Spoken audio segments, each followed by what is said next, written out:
तमाम छात्रों के साथ भी एक बेहतरीन मौका है कि प्रधानमंत्री के साथ अपने प्रोजेक्ट को लेकर या जो प्रयास उन्होंने किए हैं उसके बारे में उनको वो बता रहे हैं और प्रधानमंत्री भी बहुत उत्सुकता के साथ में जानकारी हासिल करते हुए अपने आप में परीक्षा पे चर्चा, जो कि आज नई दिल्ली में प्रगति मैदान के भारत मंडपम में हो रही है, वहां पर एक एग्जीबिशन लगाई गई है। प्रधानमंत्री भारत मंडपम पहुंच चुके हैं और उस एग्जीबिशन में, उस प्रदर्शनी में छात्रों के द्वारा दिखाए गए मॉडल्स हों या उनके प्रोजेक्ट्स हों या उनके जो एप्लीकेशंस हैं, जो इनोवेशंस को उन्होंने आगे बढ़ाया है, उसका वो वहाँ पर शोकेस कर रहे हैं, उसको वो प्रदर्शित कर रहे हैं और प्रधानमंत्री बहुत ही गंभीरता के साथ में उनसे इस पर जानकारी हासिल कर रहे हैं। जी, बिल्कुल। जो बात मैं कह रहा था, ये तस्वीरें उनका एक प्रमाण है, लेकिन मैं इसको एक उस दृष्टि से आपको बताने की कोशिश करूंगा कि ये इसका मतलब क्या होता है। जी। एक प्रधानमंत्री बच्चों के सामने आकर उनकी बातों को सुनकर उनको प्रोत्साहित कर रहा है, उनको ये महसूस करा रहा है कि आपकी कितनी वैल्यू है, आप कितने इंपॉर्टेंट हैं, आपका इनोवेशन कितने डिफरेंसेस पैदा कर सकता है सोसाइटी में। और एक बच्चे के लिए, हम लोग बच्चों के साथ पूरी जिंदगी बीती है, ये आपको मैं बता सकता हूं पूरे दृढ़ विश्वास के साथ कि हर बच्चा ये चाहता है कि मैं वैल्यूड हूं, मैं इंपॉर्टेंट हूं, मेरी बात को सुना जाए। और अगर ये चीज प्रधानमंत्री द्वारा हो रहा है तो उस बच्चों का कितना प्रोत्साहन हो रहा है, इसकी आप और हम कल्पना नहीं कर सकते। तो मैं तो इसे उसी रूप में देख रहा हूं। लेकिन जो चर्चा हम लोग कर रहे थे कि जी। प्रधानमंत्री ने पूरे इस देश के शैक्षणिक वातावरण को बिल्कुल ट्रांसफॉर्म करने का कोशिश कर रहे हैं। वो एक आमूल परिवर्तन लाना चाहते हैं और उस परिवर्तन के मूल में बच्चों की गुड हेल्थ, उनकी वेलबींग, उनकी फ्लरिशिंग, उनका जीवन में राष्ट्र के लिए योगदान, वो खुश रहें और एक समृद्ध और खुशहाल राष्ट्र के नेता के रूप में अगले 20-25 वर्षों में उभरें। ये पूरा प्रयास उसी के लिए है। जी। मैं तो इसे उसी रूप में देखता हूं। जिस देश का प्रधानमंत्री 2047 का विजन लेके चल रहा हो, तो आप क्या समझते हैं कि हमारे नए इनोवेशंस, नई technology, artificial intelligence, robotics, computer, quantum computing, ये जितनी भी चीजें हैं, इस सब के लिए उनके निर्देश आ चुके हैं कि प्रधानमंत्री बच्चों को उन किसी भी सुविधा से अलग नहीं रखना चाहते हैं जो उनको देश की समृद्धि के लिए, इनोवेशन के लिए जी। आगे बढ़ा सके। जी देखिए आर्येंद्र, अभी आपने अटल टिंकरिंग लैब का जिक्र किया, जो कि अटल अटल टिंकरिंग लैब जो देश के करीब 10,000 स्कूलों में अटल टिंकरिंग लैब खोला गया है और वहाँ के बच्चों ने अपना यहाँ पर जो उन्होंने नवाचार किए हैं उसको यहाँ पर प्रदर्शित किया जा रहा है। क्योंकि अटल टिंकरिंग लैब जो कि प्रधानमंत्री की परिकल्पना पे ही शुरू किया गया है, वो देश भर के स्कूलों में नवाचार यानी इनोवेशन का एक कल्चर डेवलप करने में काफी मददगार साबित हुआ है लैब के जरिए। और मैं ये भी बता दूं कि 1 करोड़ से अधिक बच्चे एक्टिवली इसमें इंगेज है अटल टिंकरिंग लैब में।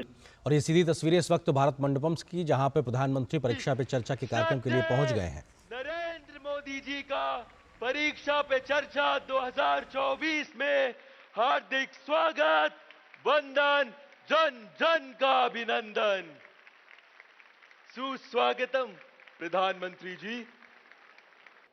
परीक्षा पे चर्चा के 7वें संस्करण के अवसर पर हम सब के प्रेरणा पुंज माननीय प्रधानमंत्री जी के सम्मान में स्वागत संबोधन हेतु आमंत्रित कर रहे हैं देश के शिक्षा, कौशल विकास और उद्यमशीलता मंत्री श्री धर्मेंद्र प्रधान जी को। नमस्कार मित्रों, इस भव्य समारोह में, इस शिक्षा पर्व में मैं आप सभी की ओर से, देश की शिक्षा परिवार की ओर से, देश की लोकप्रिय जननेता, हम सभी के मार्गदर्शक माननीय प्रधानमंत्री श्री नरेंद्र मोदी जी का मैं हार्दिक स्वागत करता हूं। मित्रों, हम सभी के परम सौभाग्य है आज के इस कार्यक्रम में जिनके बारे में वर्णन करते हुए हमारे एक नन्हे एंकर ने कहा, राष्ट्र शिल्पी। ये सही बात है। हम एक उत्कृष्ट समय पर सब एकत्रित हुए हैं, एक सही समय पर एकत्रित हुए हैं जब माननीय प्रधानमंत्री जी ने हम सभी के सामने एक लक्ष्य रखा है, 2047 तक भारत को एक विकसित देश बनाना है, एक डेवलप्ड नेशन बनानी है, आप ही के नेतृत्व में बनेगा, आप ही के कंधे पे बनेगा। मैं पुनः माननीय प्रधानमंत्री जी को इस 7वें एडिशन में, 7th एडिशन में स्वागत करता हूं, आपकी सभी की ओर से स्वागत करता हूं। बहुत बहुत धन्यवाद। किस बात की है चिंता, किस बात का है अब डर, कुछ भी नहीं कठिन है, हम ठान ले जो अगर, जीवन परीक्षाओं से है भरा, आओ करें परीक्षा पे चर्चा, जीवन परीक्षाओं से है भरा, आओ करें परीक्षा पे चर्चा।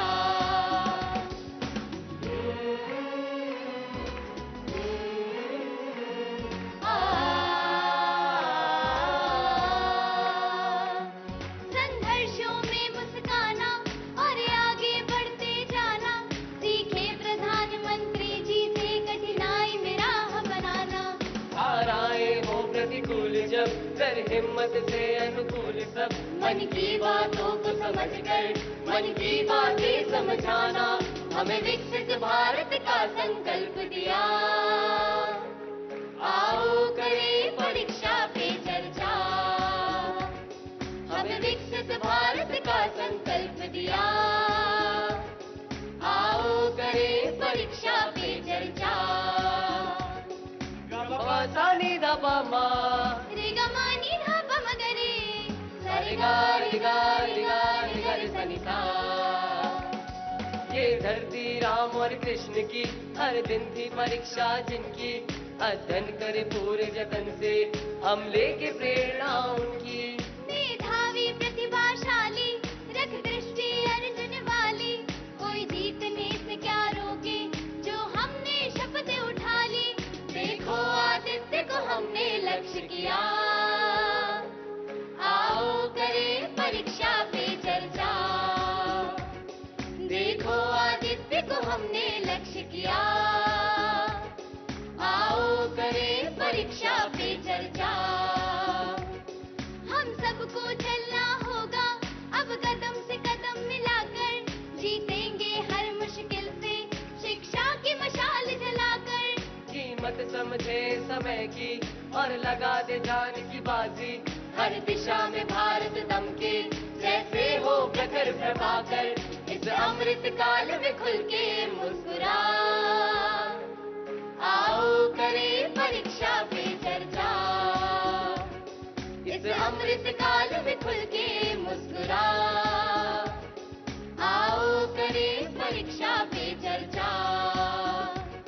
किस बात की है चिंता, किस बात का है अब डर, कुछ भी नहीं कठिन है, हम ठान ले जो अगर।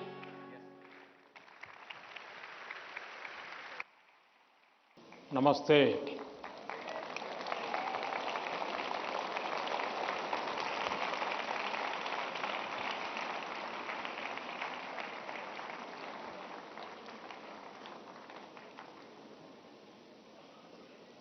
अभी मैं हमारे सभी विद्यार्थी साथियों ने कुछ न कुछ इनोवेशन किए हैं, अलग अलग प्रकार की आकृतियां बनाई हैं, नेशनल एजुकेशन पॉलिसी को आकृतियों में ढालने का प्रयास किया है। जल, थल, नभ और स्पेस और एआई, इन सभी क्षेत्रों में देश की भावी पीढ़ी क्या सोचती है, उसके पास कैसे कैसे सॉल्यूशंस हैं, ये सारी चीजें मुझे देखने का अवसर मिला। ऐसा लगा कि अगर मेरे पास 5-6 घंटे होते तो भी कम पड़ जाते।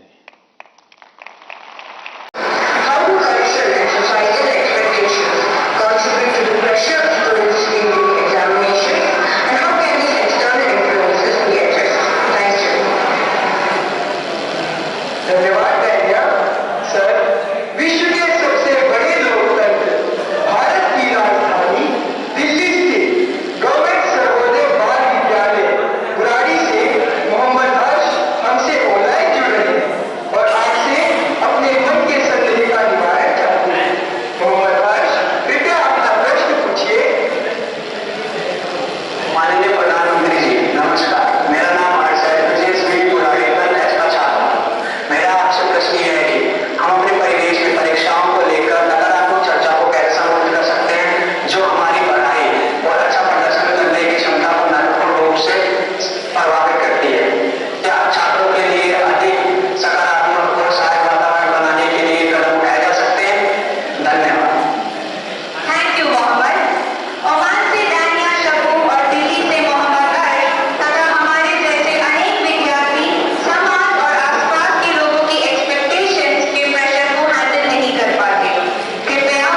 जितना मुझे याद है मैंने देखा है कि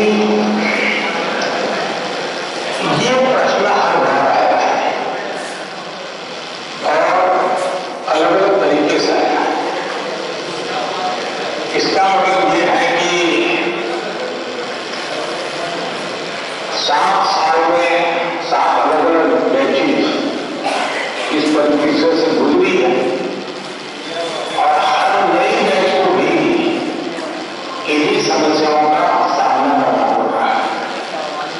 अब विद्यार्थियों की बैच तो बदलती है लेकिन टीचर की बैच इतनी जल्दी बदलती नहीं है। अगर टीचर्स ने इन अब तक जितने मेरे एपिसोड हुए हैं उसमें मैंने इन बातों का जो वर्णन किया है, अगर उसका कुछ न कुछ उन्होंने अपने स्कूल में एड्रेस किया तो शायद हम इस समस्या को धीरे धीरे कम कर सकते। उसी प्रकार से हर परिवार में ज्यादातर हो सकता है बड़े बेटे ने या बेटी ने पहले आई हो लेकिन उनके लिए ज्यादा एक्सपीरियंस नहीं है। लेकिन हर माँ बाप ने किसी न किसी इस समस्या को जरूर अनुभव किया है। अब सवाल यह है कि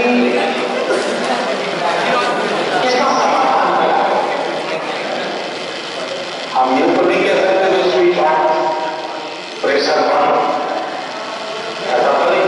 अब जैसे कभी आप वो स्थान पर जाते हैं जहां ठंड ज्यादा है और आप किसी गर्म इलाके में रहते हैं तो हम मन को तैयार करते हैं कि आज अब मुझे 3-4 दिन के बाद ऐसे इलाके में जाना है जहां ठंड ज्यादा है।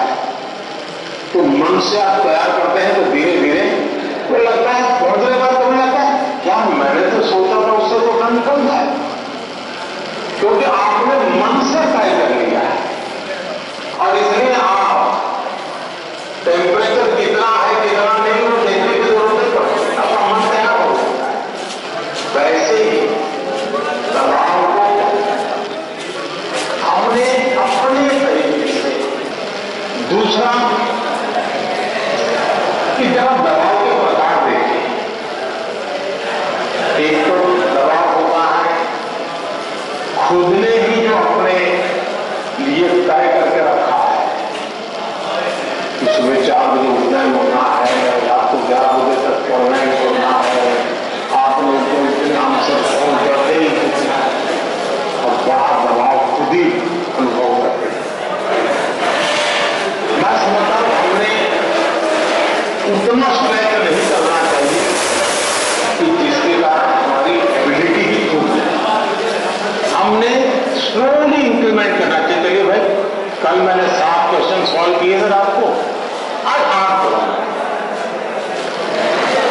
फिर मुझे वरना मैं 15 तय करूं और 7 ही कर पाऊं तो सुबह उठता आज देखो कल तो कर नहीं पाए, आज करूंगा। तो एक खुद भी दबाव के प्रेशर पैदा करते हैं। हमने इसको थोड़ा साइंटिफिक तरीके से ठीक करें। दूसरा, माँ बाप प्रेशर पैदा करते हैं, ये क्यों नहीं किया, वो क्यों नहीं किया, क्यों सोता रहा, चलो जल्दी उठते नहीं हो, पता नहीं एग्जाम है। और यहां तक कहते हैं देख वो तेरा दोस्त क्या करता है, तू क्या करता है। ये सुबह शाम जो कॉमेंट्री चलती है, रनिंग कॉमेंट्री, और कभी माँ सब्जियां किया जाए तो पापा की कॉमेंट्री शुरू होती है, कभी पापा चल जाती है।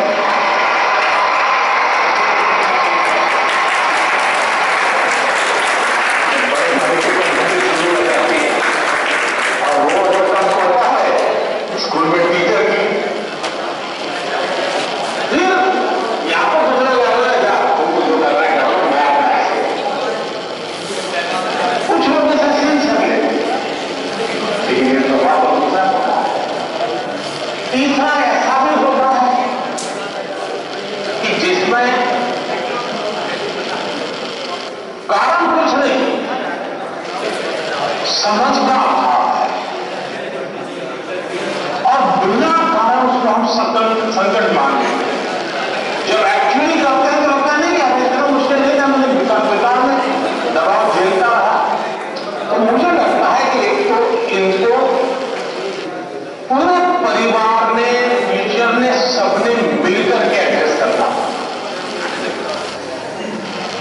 सिर्फ स्टूडेंट एडजस्ट कर लेगा, सिर्फ पेरेंट्स एडजस्ट कर लेंगे, इतने से बात बढ़नी थी। और मैं मानता हूं कि ये लगातार परिवारों में भी बातचीत होती रहेगी। हर परिवार ऐसी स्थितियों में कैसे हैंडल करता है उसकी चर्चाएं होनी चाहिए। उसकी एक सिस्टमेटिक थियरी के बजाय हमने धीरे धीरे चीजों को इवॉल्व करना चाहिए। अगर ये इवॉल्व करते हैं तो मुझे पक्का विश्वास है कि हम इन चीजों से बाहर निकल जाएंगे। धन्यवाद।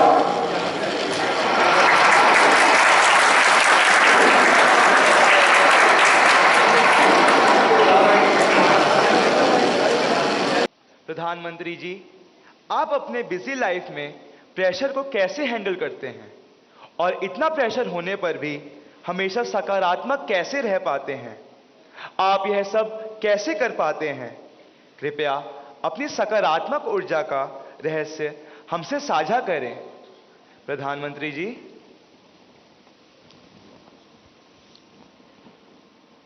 इसके कई जवाब हो सकते हैं। एक तो मुझे अच्छा लगा कि आपको पता है कि प्रधानमंत्री को कितना प्रेशर झेलना पड़ता है।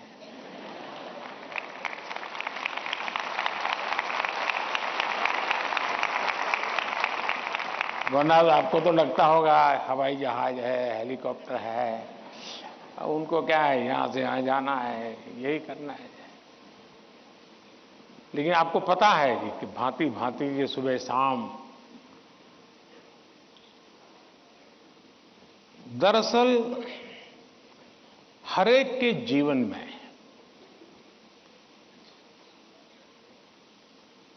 अपनी स्थिति से अतिरिक्त ऐसी बहुत सी चीजें होती हैं जिसको उसे मैनेज करना पड़ता है। जो उसने सोचा नहीं वैसी चीजें व्यक्तिगत जीवन में भी आ जाती है, परिवार जीवन में आ जाती है, और फिर उसे भी संभालना पड़ता है। अब एक नेचर ऐसा होता है कि भाई बहुत बड़ी आंधी आई है, चलो कुछ पल बैठ जाए, निकल जाने दो। कुछ संकट आया है, नीची मुंडी करो यार, समय जाएगा।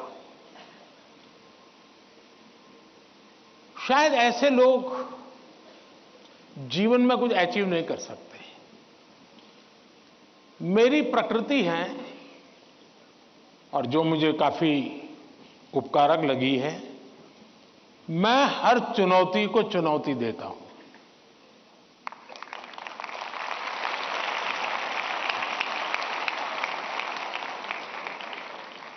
चुनौती जाएगी, स्थितियां सुधर जाएगी, इसकी प्रतीक्षा करते हुए मैं सोया नहीं रहता हूं। और उसके कारण मुझे नया नया सीखने को मिलता है। हर परिस्थिति को हैंडल करने का नया तरीका, नए प्रयोग, नई स्ट्रेटजी, ये इवॉल्व करने का सहज मेरी विधा, मेरा अपना विकास होता जाता है। दूसरा, मेरे भीतर एक बहुत बड़ा कॉन्फिडेंस है।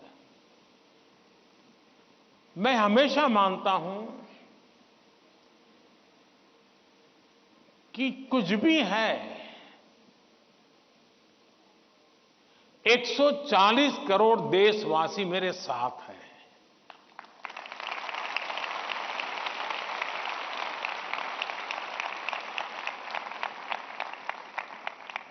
अगर 100 मिलियन चुनौतियां हैं तो बिलियंस ऑफ बिलियन समाधान भी है। मुझे कभी नहीं लगता है कि मैं अकेला हूं। मुझे कभी नहीं लगता है कि मुझे करना है। मुझे हमेशा पता होता है मेरा देश सामर्थ्यवान है, मेरे देश के लोग सामर्थ्यवान है, मेरे देश के लोगों का मस्तिष्क सामर्थ्यवान है। हम हर चुनौती को पार कर जाएंगे। ये मूलभूत मेरे भीतर मेरा सोचने का पिंड है। और इसके कारण मुझे कभी नहीं लगता यार मुझ पर आया क्या करूंगा, मुझे लगता है नहीं 140 करोड़ लोग हैं, संभल जाएंगे, ठीक है, आगे मुझे रहना पड़ेगा और गलत हुआ तो गाली मुझे खानी पड़ेगी, लेकिन मेरे देश का सामर्थ्य, और इसलिए मैं अपनी शक्ति देश के सामर्थ्य को बढ़ाने में लगा रहा हूं। और जितना ज्यादा मैं मेरे देशवासियों का सामर्थ्य बढ़ाता जाऊंगा, चुनौतियों को चुनौती देने की ताकत हमारी और बढ़ती जाएगी।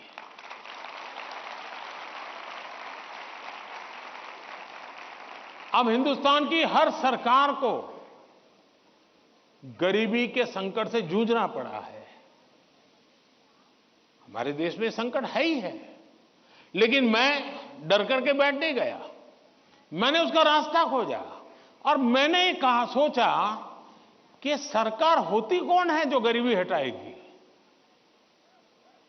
गरीबी तो तब हटेगी जब मेरा हर गरीब तय करेगा कि अब मुझे गरीबी को परास्त करना है।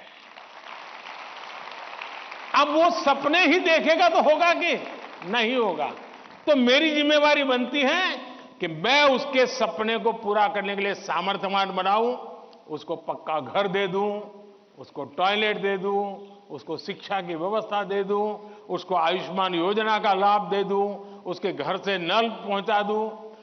अगर मैं ये चीजों से जो उसको रोजमर्रा की जिंदगी से उसको जूझना पड़ता है, अगर मैं उससे उसको मुक्ति दिला देता हूं, उसको एम्पावर करता जाता हूं, तो वो भी मानेगा अब गरीबी गई, अब मैं उसको मारूंगा।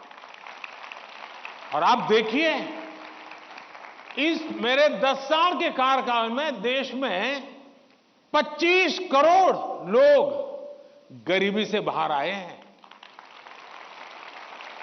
अब यही चीज और लोग भी तो जैसे बिताया, मैं भी बिता देता। और इसलिए मेरी कोशिश रहती है कि हम देश की शक्ति पर, देश के संसाधनों पर भरोसा करें। जब हम इन सारी चीजों को देखते हैं तो कभी हम अपने आप को अकेला महसूस नहीं करते। जी मैं क्या करूं, मैं कैसे करूं, अरे मैं तो एक चाय बेचने वाला इंसान, क्या करूंगा, ऐसे नहीं सोच सकता हूं जी। मुझे पूरा भरोसा होना चाहिए। और इसलिए पहली बात है कि आप जिनके लिए कर रहे हैं उन पर आपका अपार भरोसा।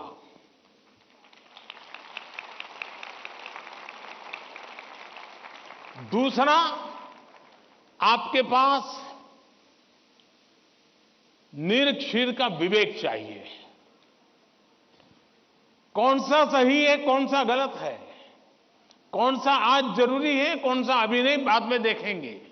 आप प्रायोरिटी तय करने का सामर्थ्य चाहिए। वो अनुभव से आता है, हर चीज को एनालाइज करने से आता है। मैं दूसरा प्रयास ये करता हूं। तीसरा, मैं गलती भी हो जाए तो ये मान के चलता हूं कि ये मेरे लिए लेसन है। मैं इसको निराशा का कारण नहीं मानता हूं। अब आप देखिए, कोविड का संकट कितना भयंकर था। मामूली चुनौती थी क्या? पूरी दुनिया फंसी पड़ी थी। अब मेरे लिए भी था कि क्या करो भाई, मैं कह दूं, अब क्या करे, तो भाई वैश्विक बीमारी है, दुनिया भर में ऐसा ही है, सब अपना अपना संभाल लो। मैंने ऐसा नहीं किया। रोज टीवी पे आया, रोज देशवासियों से बात की, कभी ताली बजाने के लिए कहा, कभी थाली बजाने के लिए कहा, कभी दिया जलाने के लिए कहा। वो एक्ट कोरोना को खत्म नहीं करता है, लेकिन वो एक्ट कोरोना के खिलाफ लड़ाई लड़ने की एक सामूहिक शक्ति को जन्म देता है। सामूहिक शक्ति को उभारना। अब देखिए, पहले भी खेल के मैदान में हमारे लोग जाते थे, कभी कोई जीत के आता था, कोई जीत के नहीं आता था। जाने वाले को पूछता नहीं था, आने वाले को पूछता नहीं था। मैंने कहा भले 3 मेडल के जीतते आएंगे, लेकिन मैं उसके ढोल पिटूंगा। तो धीरे धीरे करके 107 मेडल लाने का सामर्थ्य उन्हीं बच्चों में से निकला। सामर्थ्य तो था। सही दिशा, सही रणनीति, सही नेतृत्व परिणाम लाता है। जिसके पास सामर्थ्य है उसका सही उपयोग करना चाहिए। और मेरा तो गवर्नेंस का एक सिद्धांत रहा है कि अच्छी सरकार चलाने के लिए, इन समस्याओं के समाधान के लिए भी आपको नीचे से ऊपर की तरफ सही जानकारी आनी चाहिए, परफेक्ट इंफॉर्मेशन आनी चाहिए, और ऊपर से नीचे की तरफ परफेक्ट गाइडेंस जाना चाहिए। अगर ये टू वे चैनल परफेक्ट रही, उसका कम्युनिकेशन, उसकी व्यवस्थाएं, उसके प्रोटोकॉल उसको ठीक से किया तो आप चीजों को संभाल सकते हैं। कोरोना एक बहुत बड़ा उदाहरण है और इसलिए मैं मानता हूं कि हम निराश होने का कोई कारण ही नहीं होता है जीवन में। और अगर एक बार मन में तय कर लिया कि निराश होना ही नहीं है तो फिर सिवाय पॉजिटिविटी कुछ आता ही नहीं है। और मेरे यहां निराशा के सारे दरवाजे बंद हैं, कोई कोना भी, एक छोटी खिड़की भी मैंने खुली नहीं रखी है कि निराशा वहां से घुस जाए। और आपने कभी देखा होगा, मैं रोता बैठता नहीं हूं जी, पता नहीं क्या होगा, वो हमारे साथ आएगा कि नहीं आएगा, वो हमसे भिड़ जाएगा क्या। अरे होता रहता है जी, हम किस चीज के लिए हैं। और इसलिए मैं मानता हूं कि जीवन में आत्मविश्वास से भरे हुए और अपने लक्ष्य के विषय में। और दूसरी बात है, जब कोई निजी स्वार्थ नहीं होता है, खुद के लिए कुछ करना तय होता है, तो निर्णयों में कभी भी दुविधा पैदा नहीं होती है। और वो एक बहुत बड़ी अमानत मेरे पास है।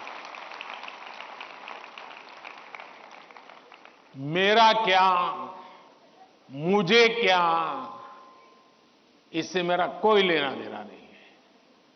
सिर्फ और सिर्फ देश के लिए करना और आपके लिए करना, ताकि आपके माता पिता को जिन मुसीबतों से गुजरना पड़ा, मैं नहीं चाहता हूं कि उन मुसीबतों से आपको गुजरना पड़े।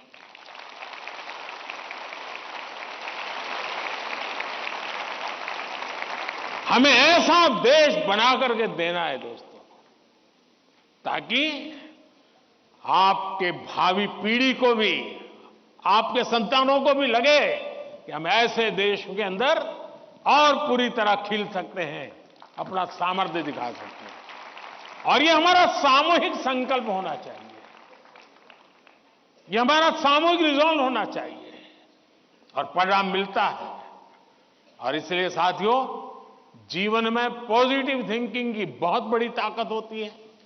बुरी सी बुरी चीज में भी पॉजिटिव देखा जा सकता है, उसको हमने देखना चाहिए। धन्यवाद जी।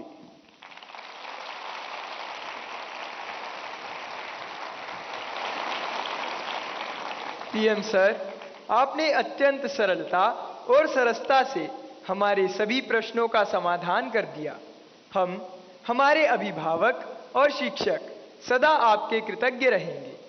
हम सदा एग्जाम वॉरियर रहेंगे, वरियर नहीं। धन्यवाद माननीय प्रधानमंत्री जी।